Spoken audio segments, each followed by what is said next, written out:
Por gentileza, abra sua Bíblia em Romanos capítulo 13, do verso 11 ao verso 14, onde nós teremos essa exortação do apóstolo Paulo aos crentes de Roma para que vivam como filhos da luz. Romanos capítulo 13, de 11 a 14. E digo isso a vós outros que conheceis o tempo. Já é hora de vos despertardes do sono, porque a nossa salvação está agora mais perto do que quando no princípio cremos. Vai alta a noite e vem chegando o dia. Deixemos, pois, as obras das trevas e revistamo-nos das armas da luz. Andemos dignamente como em pleno dia, não em orgias e bebedices, não em pudicícias e dissoluções, não em contendas e ciúmes, mas revesti-vos do Senhor Jesus Cristo e nada disponhais para a carne no tocante às suas concupiscências. Nós vamos orar pedindo que o nosso Deus nos dê iluminação para compreendermos o significado dessas palavras do apóstolo Paulo e de que maneira elas tocam o nosso coração, o que é que elas têm a ver conosco no dia de hoje. Nosso Deus, sem a iluminação do Teu Espírito, a nossa leitura será superficial, carnal, humana. Nós queremos, ó Deus, que Teu bendito Espírito Santo torne estas palavras vivas e eficazes na nossa compreensão, no nosso coração, na nossa vontade. Pedimos que nos conduzas no entendimento delas. Abençoa Teus filhos e filhas que aqui se encontram, aqueles que nos seguem pela internet, e de tal forma, Senhor, que haja edificação, santificação, conversão, tudo de acordo com a necessidade de cada pessoa, conforme o Senhor conhece muito bem. É o que nós pedimos em nome de Jesus. Amém. Queridos, uma das razões pelas quais o povo judeu não recebeu Jesus como o Messias prometido é que a vinda de Cristo, a pessoa dele, as coisas que ele fazia, não batiam com o esquema que o judeu tinha na cabeça a respeito da chegada do reino de Deus. A leitura dos judeus do Antigo Testamento é que o Messias seria uma pessoa gloriosa, poderosa, que comandaria os exércitos de Israel em libertar os judeus da opressão e do domínio das nações. Então, os judeus esperavam que o Messias, o libertador, os lideraria em vitória contra o Império Romano, debaixo do qual eles já estavam sujeitos há algumas décadas. Essa é a expectativa que eles tinham do Messias, que ao chegar o Messias, o filho de Davi, o filho de Deus, aquele que era o representante de Deus aqui nesse mundo, se terminaria o que eles chamavam de o reino desse mundo e seria instalado o reino do Messias. As trevas, o período de escravidão da nação aos poderes desse mundo, dariam lugar, com a chegada do Messias, a um novo período, um reino de paz, tranquilidade, que eles chamavam de o Shalom, que significa paz, onde Israel estaria no centro do universo e todas as demais nações estariam sujeitas a Israel, onde o Messias, a partir de Jerusalém, seria adorado, seria cultuado, seria servido por todos os povos e nações. Portanto, quando Jesus chega, filho de carpinteiro, seguido por um bando de pescadores, no meio tinha um zelote, que fazia parte de um grupo revolucionário que queria a libertação política de Israel. Os judeus disseram: não é possível que esse seja o Messias prometido. Até os discípulos de Jesus tinham dificuldade em entender como é que a vinda de Cristo, entender como Jesus Cristo se encaixava nisso que os profetas haviam anunciado, a chegada gloriosa do reino de Deus, a libertação do povo de Deus, passagens que falam do leão da ovelha comendo juntas, da criança metendo a mão na toca da serpente sem que sofresse mal nenhum. Onde estava? Quem seria? Seria esse aquele que inauguraria o Shalom? O reino de paz, de prosperidade esperado pelos judeus? Então, nem mesmo os discípulos, a princípio, compreenderam o que é que estava acontecendo. Apesar de que Jesus, desde que ele começa a pregar, ele ecoa as palavras do seu antecessor, João Batista: é chegado o reino de Deus. O reino de Deus chegou. Jesus estava dizendo, isso que vocês esperavam, chegou. Mas não exatamente como os judeus estavam pensando. A novidade da chegada de Jesus, somente mais tarde entendida pelos próprios discípulos, e especialmente pelo apóstolo Paulo, é que o reino de Deus de fato veio em Jesus Cristo, mas de maneira inaugural. Veio de maneira inaugural. O reino veio, ele estava presente, mas ainda não na sua forma completa, ainda não na sua plenitude, porque na primeira vinda, o Messias, o Salvador, ele viria humilde, ele viria encarnado, com o objetivo de morrer pelos pecados do seu povo. E só na sua segunda vinda, que seria mais tarde, é que ele viria com toda a glória e com todo esplendor estabelecer em plenitude o seu reino sobre a terra. Os estudiosos do Novo Testamento, particularmente aqueles que se dedicam à teologia bíblica, eles chamam essa tensão do já e do ainda não. O reino de Deus já está presente entre nós, mas ainda não na sua plenitude. Isso traz algumas implicações para nós como cristãos. Nós estamos presos nesse período entre as duas vindas. Nós estamos vivendo esse momento de tensão entre o já, o reino de Deus já veio, mas ainda não plenamente. Então isso explica uma série de coisas. Por exemplo, a Bíblia diz que nós já estamos perdoados, que os nossos pecados já foram apagados. Deus já os quitou completamente. Mas nós ainda não somos perfeitos. Nós ainda cometemos pecado. Já, mas ainda não. A Bíblia diz que o diabo já está derrotado, que o golpe final já foi dado contra ele e que sua perdição é inevitável e inexorável. Mas Satanás ainda ronda como leão faminto, procurando alguém para devorar. Já, mas ainda não. A Bíblia nos diz que Cristo já venceu a morte e que nós já estamos ressuscitados com Cristo à direita de Deus Pai e que nós já temos a vida eterna. A vida eterna não é uma coisa que nós iremos ter no futuro. A Bíblia diz que quem crê já tem a vida eterna. Mas nós ainda vamos morrer. Nós ainda vamos experimentar morte.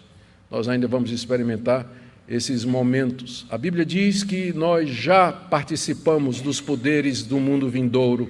A Bíblia diz que nós já participamos da natureza de Deus, como Pedro diz na sua primeira carta.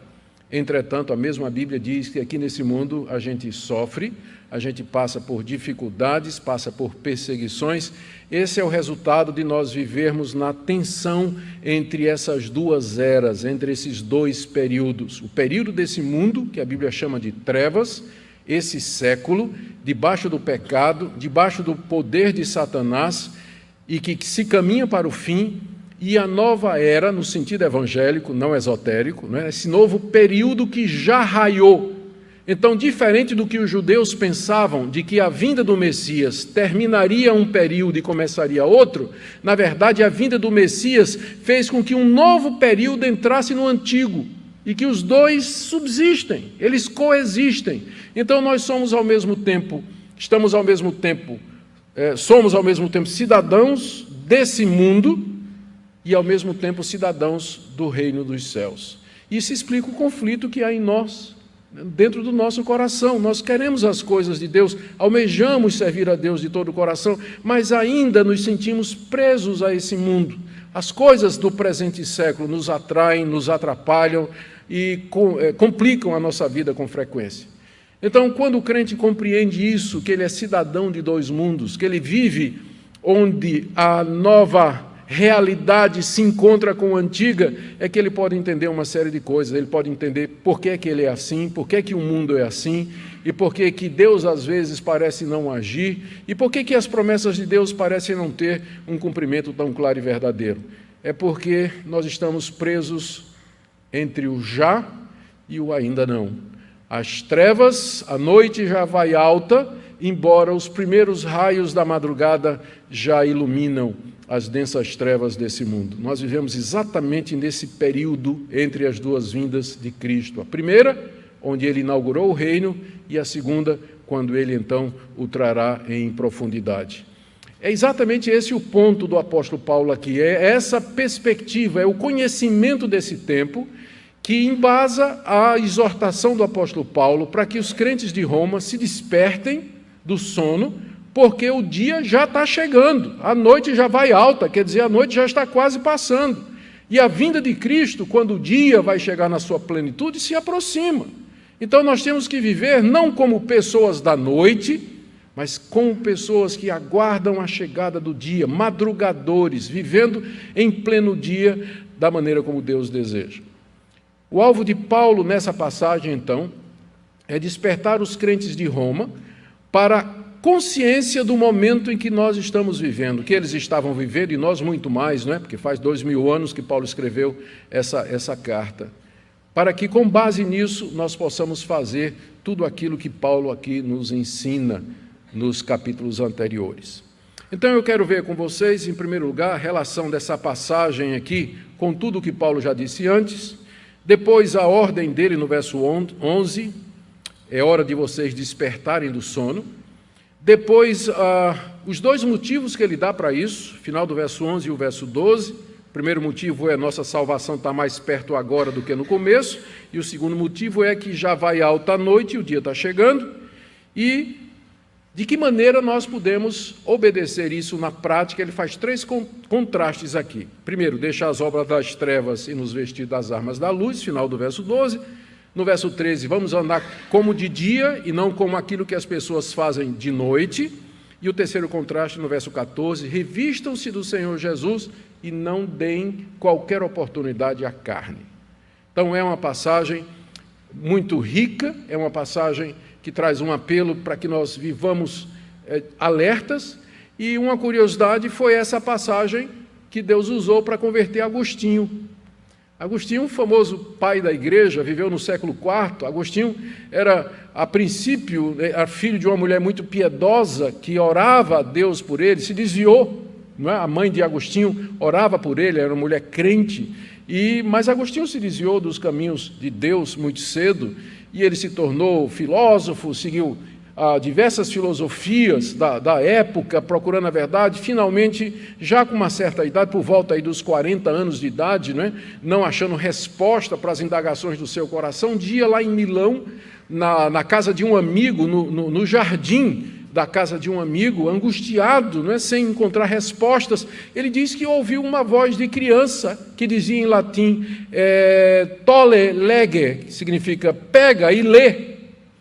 Ele ouviu aquilo, olhou de lado, tinha uma Bíblia, ele pegou e leu.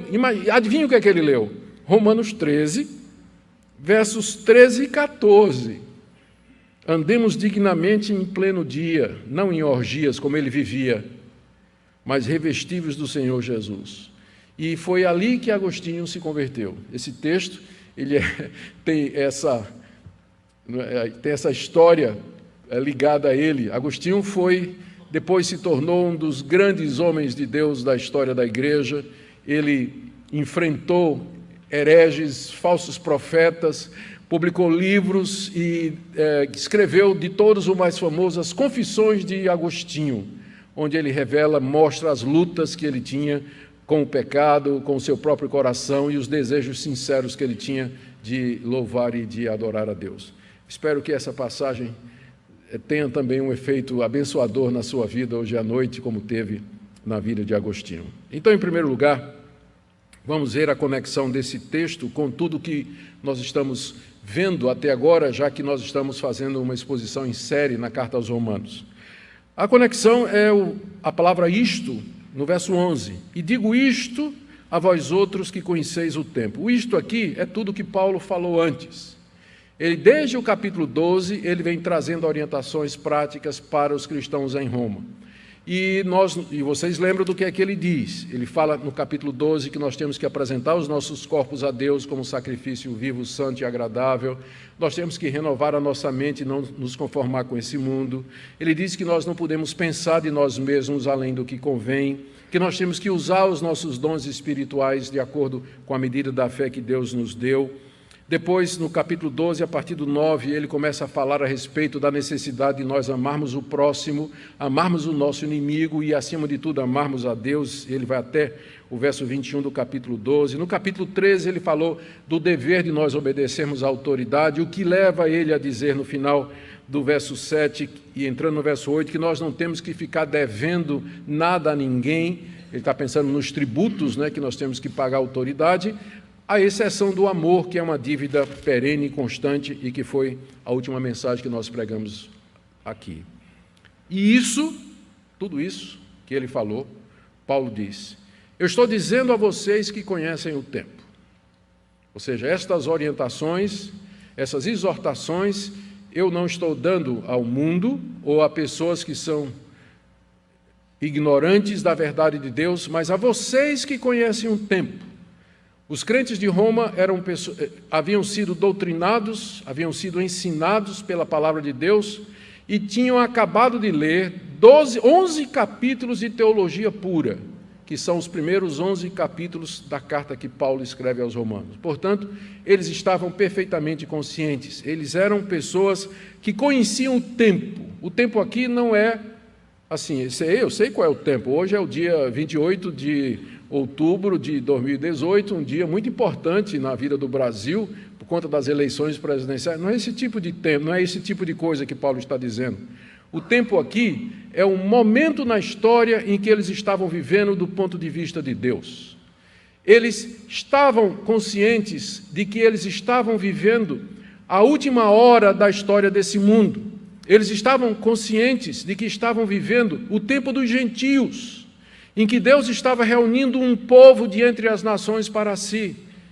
Um tempo em que Israel estava endurecido, o tempo em que o Evangelho estava sendo pregado a todas as nações, o tempo que antecedia a vinda do Senhor Jesus Cristo. Os romanos sabiam disso. Paulo queria que eles tivessem consciência disso. Eu creio que boa parte dos problemas que nós enfrentamos na igreja, nós como cristãos, é que nós não temos consciência, nós não vivemos conscientes do momento em que nós estamos vivendo. Deus já realizou as principais etapas da história da redenção.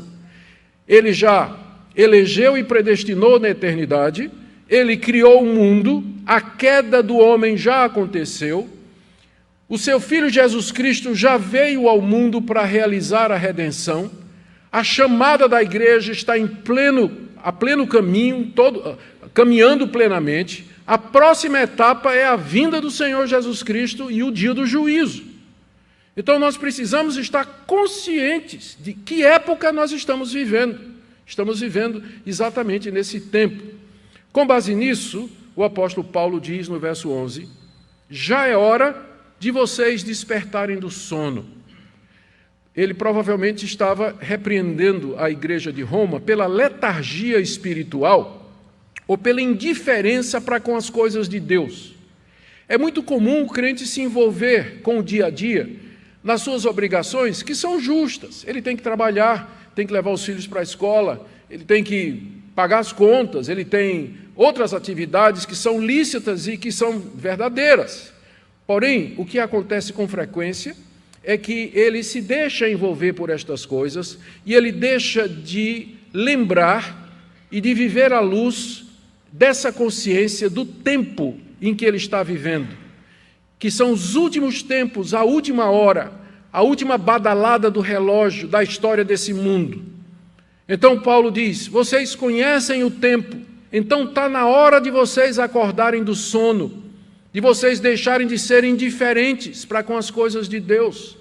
Está na hora de levantar dessa letargia em que vocês vivem, como se o mundo fosse durar para sempre. É isso que as pessoas do mundo pensam, que o mundo vai durar para sempre.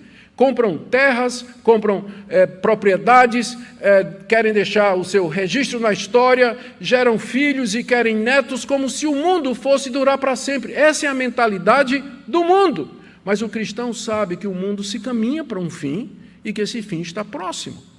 Nós conhecemos o tempo, nós sabemos que a história caminha para um término e que esse término não está distante. Por isso, está na hora de despertar do sono.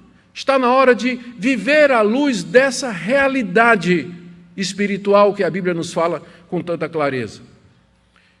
Ele dá dois motivos aqui que eu já adiantei. Os dois motivos pelos quais ele diz: está na hora de vocês despertarem, vocês conhecem o tempo. Não justifica vocês viverem letargicamente, indiferentes às coisas de Deus. Ele dá dois motivos. Primeiro, no verso 11. Porque a nossa salvação está agora mais perto de que quando no princípio nós cremos. A nossa salvação, ela está mais perto agora do que quando nós cremos no princípio. Ora, se isso é verdade há 2000 anos, quando Paulo disse essas palavras, muito mais hoje. A nossa salvação, ela está mais perto hoje do que quando a princípio nós cremos. Nós temos que lembrar que a salvação na Bíblia envolve mais do que perdão de pecados. Os estudiosos, eles didaticamente explicam a salvação em 3 tempos. No primeiro tempo, Deus nos salva da culpa do pecado. Isso é chamado de justificação. E é um ato da parte de Deus que é feito quando nós nos arrependemos e cremos em Jesus Cristo. Então, Deus nos justifica e nos livra da culpa do pecado. Então, a partir desse momento, você pode dizer: eu estou salvo. Essa é uma declaração verdadeira, embora incompleta. Você está salvo da culpa do pecado. Deus não vai mais lhe mandar para o inferno, porque você creu e não há condenação para aqueles que estão em Cristo Jesus. Mas aí começa a segunda etapa, que é a salvação do domínio e do poder do pecado na sua vida, que nós chamamos de santificação. E que, diferentemente da justificação, que é um ato único de Deus, a santificação é um processo que vai durar a sua vida toda. A vida toda Deus vai estar salvando você do poder do pecado em sua vida. Através dos meios de graça, através da correção, que é feita pela palavra de Deus, através de irmãos que Deus vai trazer, através do sofrimento, através da tribulação, Deus vai quebrando o poder do pecado na sua vida. Você vai aprender a não mentir, você vai aprender a não cobiçar as coisas dos outros, você vai aprender a ficar contente e feliz em toda e qualquer situação, você vai aprender a dar graças a Deus em todas as coisas, você vai aprender a amar o próximo como a você mesmo. Isso é um aprendizado que dura a vida toda. Então, nesse sentido, você ainda está sendo salvo. Nesse sentido, você ainda está sendo salvo. E agora tem a terceira etapa, quando Deus vai nos livrar da presença do pecado em nosso coração. É isso que nós chamamos de glorificação. E vai acontecer quando Cristo vier e houver a ressurreição dos mortos. Os mortos ressuscitarão, nós ressuscitaremos, os nossos corpos serão transformados para serem iguais ao corpo de Jesus Cristo, serão corpos gloriosos, imortais, incorruptíveis, perfeitos e sem pecado. É o que a Bíblia chama de glorificação. Nesse sentido, você ainda não está salvo, porque isso só vai acontecer quando Cristo vier. E é nesse sentido que Paulo está falando aqui. A primeira razão pela qual você que conhece o tempo deve despertar do sono é que a sua salvação completa, ele se refere mais ao estágio final, está mais perto agora do que quando você creu, do que quando você começou. Um dia você creu no Senhor Jesus e o processo da salvação começou. Deus lhe perdoou, Deus lhe aceitou, Deus lhe justificou. O Espírito Santo então começou a salvar você do domínio do pecado e lhe encheu de esperança, lhe fez promessas e disse: um dia eu vou salvar você da presença do pecado, em você, nos outros e nesse mundo. Quando o meu Filho vier, o mundo será transformado, haverá novos céus e nova terra onde habita a justiça, os mortos serão ressurretos e morarão com Cristo, comigo para sempre, diz o nosso Deus, nesse novo mundo que se aproxima. Então, o primeiro argumento de Paulo, aliás, o primeiro motivo que Paulo apresenta para que os crentes se despertem para compreender o tempo em que eles estão vivendo, é que a nossa salvação está em processo. Ela começou quando nós cremos, mas ela ainda caminha para um final. E esse final está próximo e acontecerá na vinda do Senhor Jesus Cristo. A segunda razão que Paulo apresenta aqui, para a ordem do verso 11, está no verso 12. Ele está dizendo mais ou menos a mesma coisa, mas com outras palavras. Ele diz: vai alta a noite e vem chegando o dia. A noite a que ele se refere é o tempo desse mundo. É chamado de noite porque está relacionado com trevas, com escuridão, que são metáforas que a Bíblia usa para falar do pecado do homem, a sua ignorância de Deus, a rebelião dos seus corações, e também do fato de que boa parte das obras más geralmente se faz à noite, em oculto, em segredo. Então, a noite já vai alta, quer dizer, está terminando a noite. Daqui a pouco ela vai chegar ao fim. Ou seja, esse mundo, como a noite, vai terminar. E o dia, diz o apóstolo Paulo, já está chegando, porque inclusive a luz do mundo já veio. Cristo, quando se apresentou aos judeus, ele disse: eu sou a luz do mundo. Então a luz já brilha. Os primeiros raios do novo dia já brilham ao nosso redor, dissipando as trevas, embora não plenamente. Aqui Paulo está falando dessa intrusão do dia nas trevas. Não é uma separação estanque. A noite acaba e o dia raia. Mas a gente sabe que as duas coisas se misturam. A noite vai terminando e o dia vai começando. É o que a gente chama de madrugada, não é? É o que a gente chama de madrugada. Então, nós estamos vivendo na madrugada, no amanhecer desse novo período que Deus fará nesse mundo, o novo céu e nova terra inaugurados com a vinda do Senhor Jesus, quando o seu reino será implantado plenamente. Então, nós temos dois motivos para nós despertarmos do nosso sono. O primeiro é esse, que a nossa salvação está em processo, é incompleta, mas ela se aproxima do final. Segundo, que a noite desse mundo já está passando, que o novo dia já raiou, que o reino de Deus já está entre nós. E nós vivemos então na expectativa de que esse dia chegue logo, porque nós não queremos viver na madrugada, mas queremos viver em pleno dia. Primeiro, Paulo deu a ordem, no verso 11, está na hora de despertar. Depois ele deu dois motivos para isso. A nossa salvação está mais perto agora do que era antes, e a noite já vai alta e o dia já está raiando. E aí, final do verso 12 até o verso 14, ele fala de como nós devemos então viver como pessoas que conhecem o tempo e que estão conscientes de que nós estamos vivendo no apagar das luzes desse mundo e na chegada da nova realidade em Cristo Jesus. São três contrastes que ele faz. O primeiro no final do verso 12. Depois de dizer no verso 12, vai alta a noite e vem chegando o dia, ele diz, deixemos, pois, então, a conclusão prática, não é? Deixemos, pois, as obras das trevas e revistamo-nos das armas da luz. Então, à luz disso tudo, a primeira conclusão, orientação prática é essa: deixe as obras das trevas. O que são as obras das trevas? É tudo aquilo que as pessoas fazem no escuro, de noite, em segredo. Apesar de que hoje em dia está tão descarado, né, que eles fazem em plena luz do dia. A gente vê vídeos na internet de gente protestando, fazendo coisa no meio da rua que a gente não imaginaria, passeatas aí de determinados grupos, com imoralidade feita à luz do dia. Coisas que pelo menos a decência e a vergonha antigamente ditavam que essas coisas eram feitas de noite e em locais secretos. Hoje em dia se faz abertamente, mas na época de Paulo, pelo menos, essa safadeza toda era feita no escuro, de noite, escondido. Por isso que são chamadas de obras das trevas, obras que são feitas por pessoas que não querem ser expostas, são obras vergonhosas, obras indecentes, obras que são condenáveis, são contra a palavra de Deus e que não são dignas de um cristão que já faz parte do novo dia, da nova realidade que brilha em Cristo Jesus. Portanto, o cristão, ele deve, na palavra de Paulo aqui, deixar as obras das trevas. Deixem de fazer o que é errado, diz o apóstolo Paulo. Pare de fazer o que é errado. Essas obras são daqueles que não conhecem a Deus. Em vez disso, revista-se das armas da luz, ou da armadura da luz, pode ser traduzido como armas ou armadura. Revista-se da armadura da luz.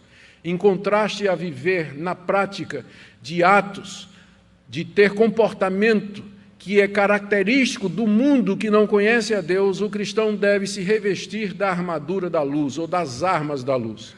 Aqui o apóstolo Paulo se refere, naturalmente por contraste às virtudes cristãs: justiça, amor, verdade, humildade, sinceridade, zelo, fervor diante de Deus, tudo aquilo que o Novo Testamento descreve como sendo pertinente a pessoas que são salvas e o reino de Deus. Então, primeira orientação, à luz de tudo isso, pare de fazer as coisas das trevas e se revista daquilo que caracteriza uma vida iluminada pela verdade do Evangelho em Cristo Jesus. Segunda orientação, é também outro contraste, está no verso 13, e esse é mais explícito. Andemos dignamente como em pleno dia. Andar dignamente em pleno dia. A figura é autoexplicativa. De dia nós somos vistos por todos, e todos os nossos atos são feitos diante de outras pessoas.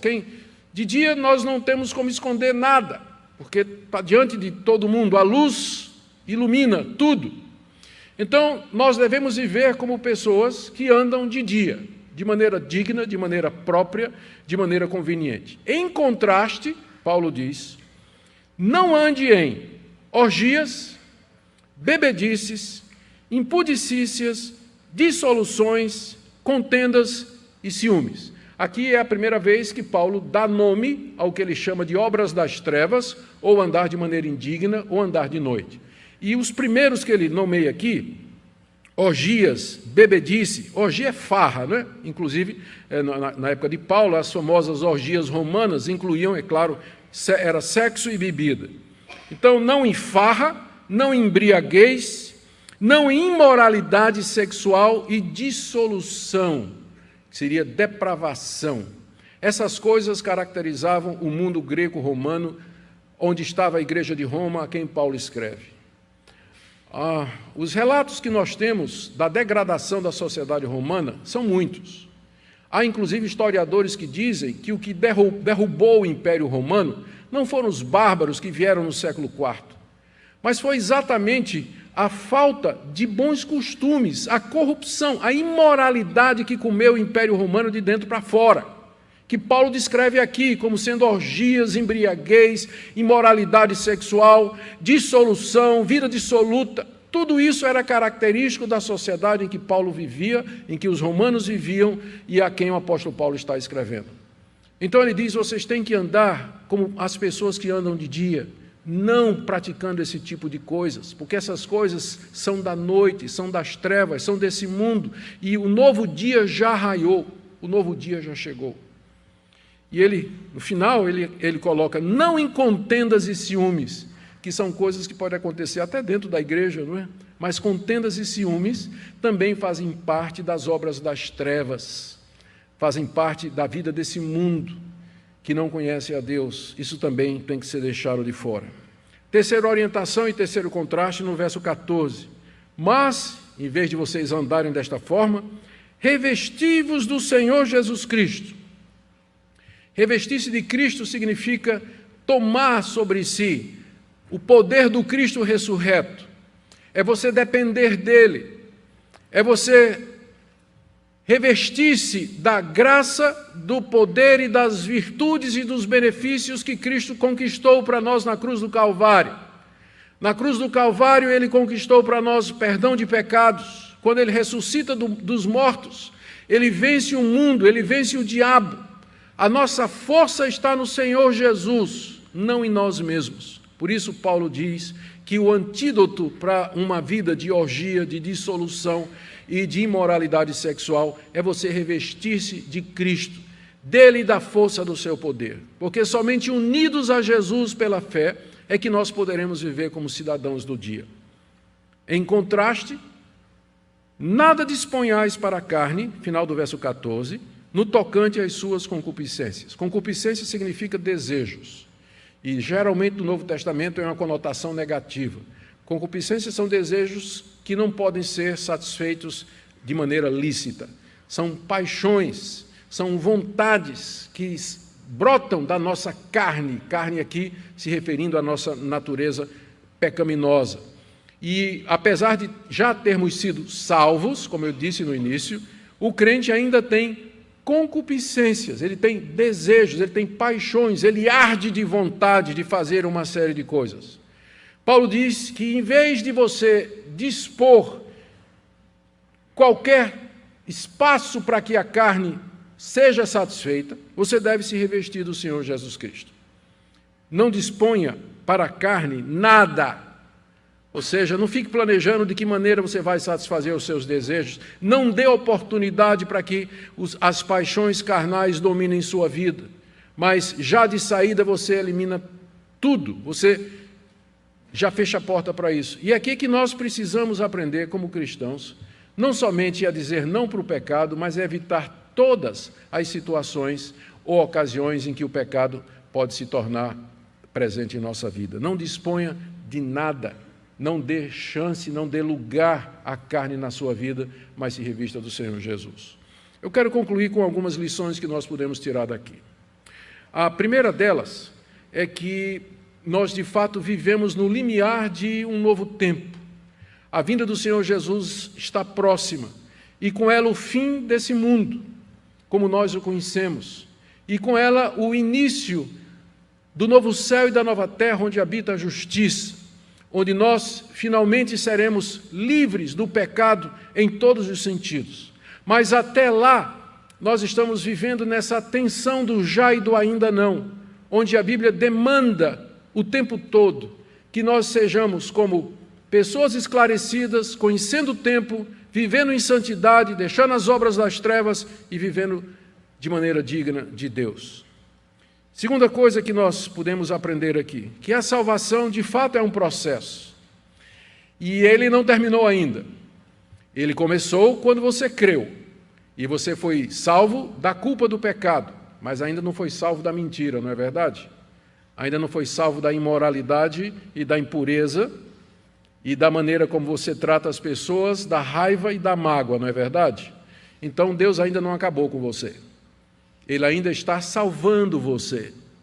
E Ele só vai terminar na ressurreição dos mortos, quando finalmente o pecado será tirado de nós e nós experimentaremos alguma coisa que eu acho que a gente nem não consegue imaginar. É não ter pecado em nós, não sentir aquilo que a nossa natureza corrompida provoca, aquilo que ela deseja. Eu nem imagino como é. Acho que nenhum de nós imagina, não é? Mas eu sei que a Bíblia diz que é alguma coisa, isso é que é céu, vida eterna, é nós agora existirmos plenamente sem a presença do pecado em nós. Talvez você está aqui essa noite e você precisa de ouvir essa orientação do apóstolo Paulo, que está na hora de você despertar do sono. Eu não estou dizendo que você não é salvo, mas eu quero que você examine sua vida, a sua vida como cristão, como membro dessa igreja. Você poderia ser descrito como uma pessoa que está adormecida, que é indiferente. O seu cristianismo se resume a praticar atos religiosos, vir domingo à igreja, contribuir, quem sabe participar de um evento ou outro. O cristianismo é muito mais do que isso. O cristianismo é toda uma visão de mundo, é o conhecimento do tempo, é você estar situado no momento da história, estar consciente disso, e isso traz efeito na sua vida, na maneira como você vive, na maneira como você trabalha, no seu relacionamento com seu marido, com sua esposa, como você trata seus filhos, o que é que você faz no trabalho. Você vive a consciência disso, a luz disso. Talvez nessa noite seja preciso que você repense o seu cristianismo. Talvez você precise dizer, Deus, de fato, eu preciso de um despertamento. Talvez a igreja precise de um despertamento. É hora de despertar do sono. Há tanta coisa a ser feita, o tempo é breve, nós não sabemos quanto tempo nós teremos. Nós não sabemos quanto tempo até a vinda do Senhor Jesus. Há muito a ser feito, e cada um de vocês, eu e cada um de vocês, nós temos participação no reino de Deus, na sua igreja, e temos coisa para fazer. E temos coisa para fazer. Não se justifica que nós, sabendo o tempo, nós estejamos vivendo como se isso fosse durar para sempre, como se fosse assim a vida toda, sem essa urgência escatológica da vinda de Cristo e da necessidade de servi-lo. Que nessa noite Deus fale ao seu coração. Talvez você esteja dizendo, pastor, eu queria muito, de fato, viver uma vida nova, desperta para Cristo. Como é que eu me revisto dele? Como é que eu, de fato, me aposso dessas realidades? Paulo vem explicando isso desde o capítulo 12, não é? Desde o capítulo 12 ele vem falando a respeito disso. Eu creio que, em termos práticos, você pode começar com sua vida devocional, lendo a sua Bíblia todo dia, gastando tempo em oração. Em vez de você gastar aquele tempo lá no Netflix, não é? Ou no YouTube, menos vendo os sermões que a gente prega, né? Tirando isso, vendo outras coisas lá, você tira tempo para ler a palavra de Deus, para buscar o Senhor Jesus, gastar um tempo em oração. Não somente participe dos cultos, mas se envolva. Há grupos que se reúnem durante a semana, grupos de discipulado, grupos de comunhão. Se não tem nenhum perto da sua casa, forme um, abra a sua casa e diga: pastor, eu quero abrir minha casa para ter um grupo de comunhão, de estudo durante a semana, eu preciso de fortalecimento, eu quero me envolver. Eu sei que a igreja tem projetos sociais, projeto missionário, a igreja tem várias frentes de trabalho, e eu estou aqui meio que sonolento, sem fazer nada. Eu quero me envolver na obra de Deus. Você é muito bem-vindo. Tem trabalho para todo mundo. Há muita coisa a ser feita, muita coisa a ser feita. É hora de nós despertarmos do sono. É hora de despertarmos do sono. Que Deus nos sacuda e nos acorde para que nós possamos servi-lo no raiar desse novo dia que se aproxima com a vinda do nosso Senhor Jesus. Fiquemos em pé, queridos, e vamos orar. Em seguida, nós vamos cantar o hino 376, fazer uma mudança aqui no boletim. O hino 376, que tem a ver com esse momento da nossa pátria, tem a ver com hoje, o dia das eleições, e nós vamos terminar com a bênção apostólica. Oremos. Ó Deus, desperta-nos do sono, porque já é hora. Nós conhecemos o tempo, não somos ignorantes, somos bem instruídos. Aqui, a maioria de nós, desde criança. E nós não queremos, ó Deus, sermos apanhados de surpresa naquele dia. Estar dormindo como o mordomo infiel da parábola que o Senhor contou. Mas desperta-nos, ó Deus, para que nós possamos nos envolver no Teu reino, de acordo com os dons que o Senhor nos deu. Amém. Obrigado pela Tua palavra, porque ela fala ao nosso coração. Oramos também pelo nosso país. Tenha misericórdia de nós e da Tua igreja, de que tenhamos liberdade para pregar o Teu evangelho. Amém. Em nome de Jesus que nós pedimos. Amém.